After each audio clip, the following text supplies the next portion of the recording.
Namaste. Good morning, good afternoon, good evening, wherever you are in India. This is Sivashankar Babu from Tamil Heritage Trust, Chennai, talking to you on the eve of the World Heritage Week, which is being celebrated from November 19th to 25th. As part of this initiative, I am presenting a video on how to see a temple.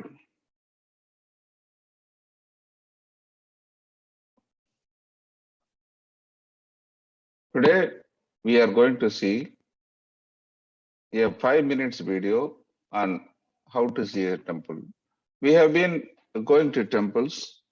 We have been seeing the Lord's darshan, having a nice prasadam, and just look around and come back. The job done. But there are a lot of other things to see in a temple.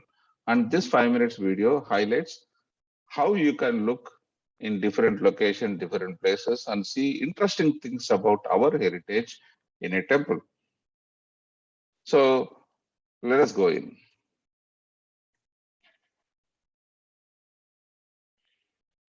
In olden days, when you had a village or town, all the things you needed are in different places.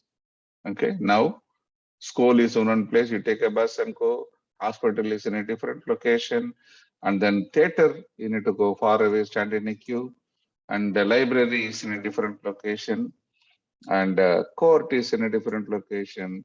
Festive places happen in a different location, and your banks, they are somewhere else. And your meeting grounds and the festival functionalities are in different places. But during early medieval times, 9th century, 8th century, and 12th century, all these things are in a single place, which is nothing but your temple. Temples functioned as all these things: schools, hospitals, banks, theaters, and other things. All functionalities were in one place, which is a big social center.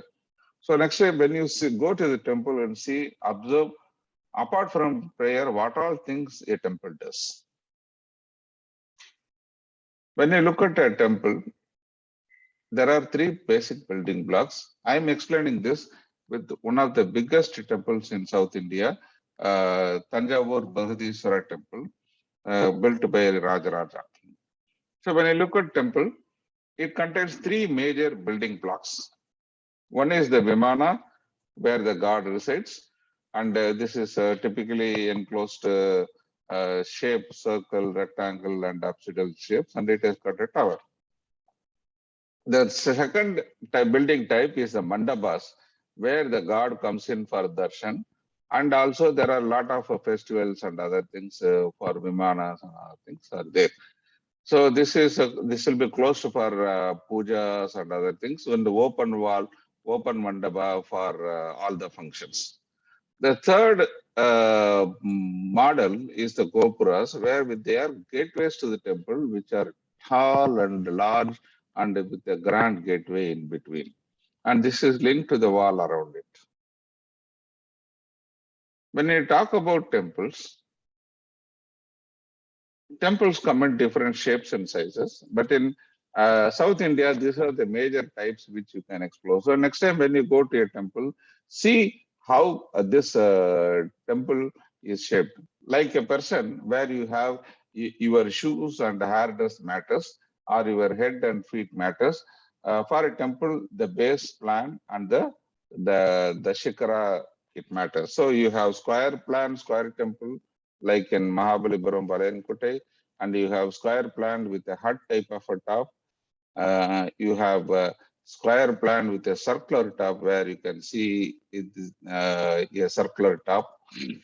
You can see a apsidal top and with an elephant like sitting. And you also get a square or polygon, which is a typical Dravida temple in South India. And you have a Gopura like wagon tops, which are in Ganesha temple. When you look at the idols we worship and the sculptures that are inside the Vimana, there are very varieties. When you go into the main Garbhagriha or sanctum, you see the main idol, which can be in rock or it can be in metal or something else. But this idol doesn't come out. But what comes out is a bronze or other idol which is touring on this. So this is the one which will come on processions. And then around the temple, there are a lot of idols for the substrates, and then which contains different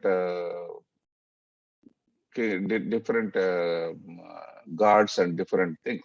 So they are in a particular direction. You also see a lot of sculptures on the walls and on vimanas. And when you see particularly the Gopurams, it contains a lot of local stories of the particular place. When you come out, you look down, you see a series of dwarfs or small kites or swans, elephants, and horses, beautifully done. And in many places, there are very, very small miniatures where it shows stories from Puranas, Ramayana, Mahabharata, and other interesting stories. And there are big panels which also highlight events from the local thing. And you have mandabas where you have pillars which contains big, beautiful statues of the kings. These sculptures also show the lives and times of that one and show different aspects of life, animals, and then different scenarios. So one is a beautiful elephant tusk type of parapet wall on the steps.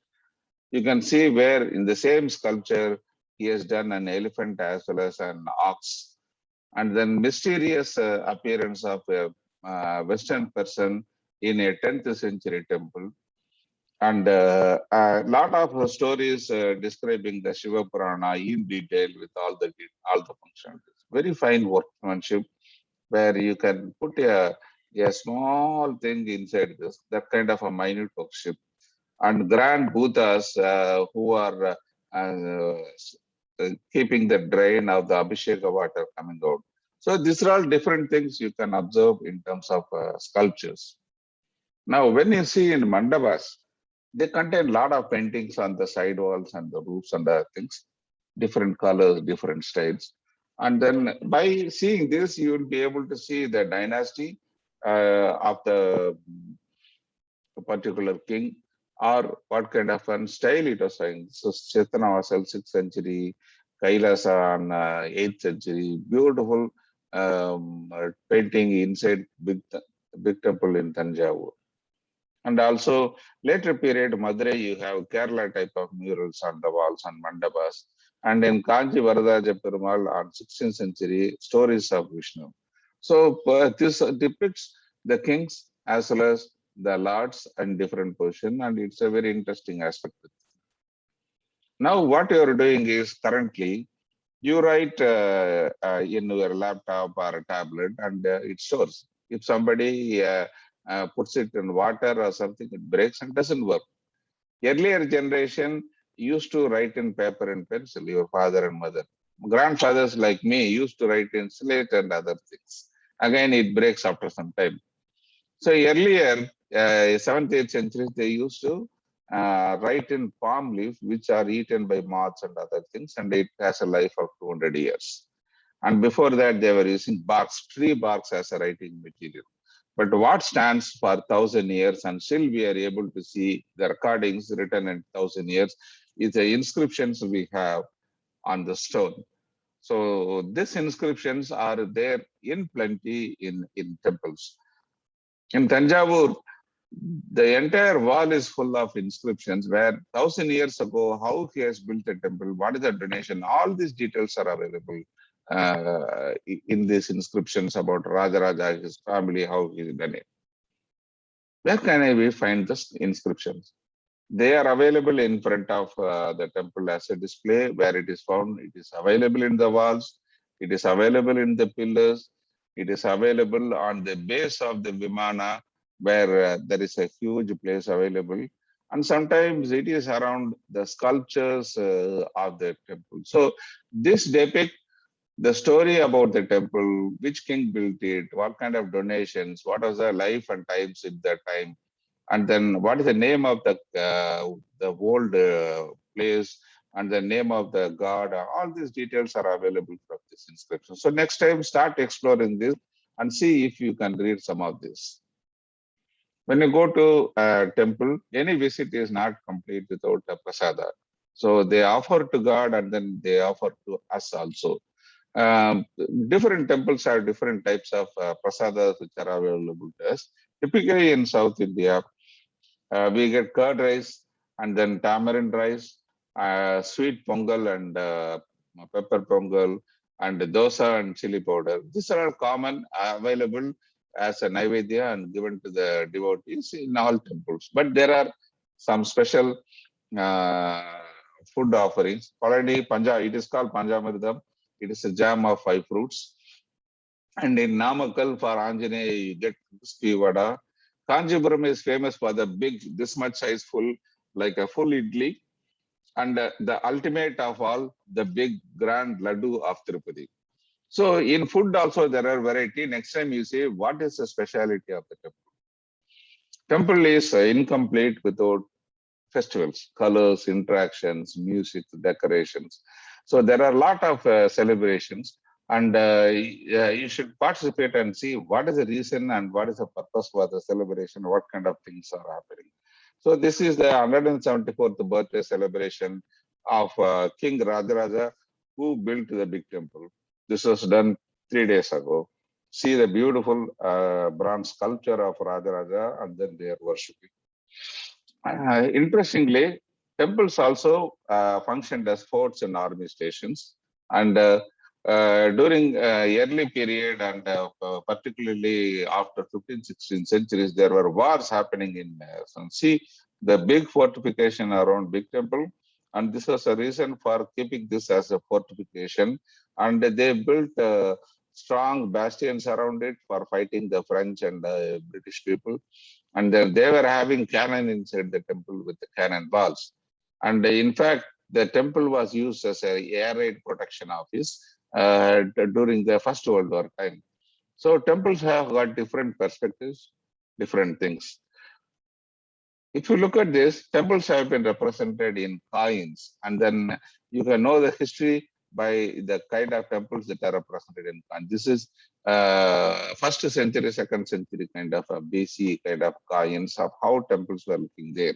But the trend continues. Even today, the temples have been honored in our coins, currency notes, as well as in stamps. So now you know what are the different things you can see in a temple. So next time when you visit a temple, you see what are the Vimana shapes and what are the shapes that are available in a temple. Look at the ideal different forms and then which ones are mobile, which ones are not mobile. Beautiful sculptures around the temple. Look at the inscription in various places and see whether you can read this, and explore the paintings and see what they represent, and also enjoy the grand prasadams which the temples give, and then different nutritious contents. So I hope this small video is helpful to you, and next time when you go to a temple, you would be able to see from a different perspective, and that will help you in a longer run. Have a happy World Heritage Week, and then enjoy. Thank you.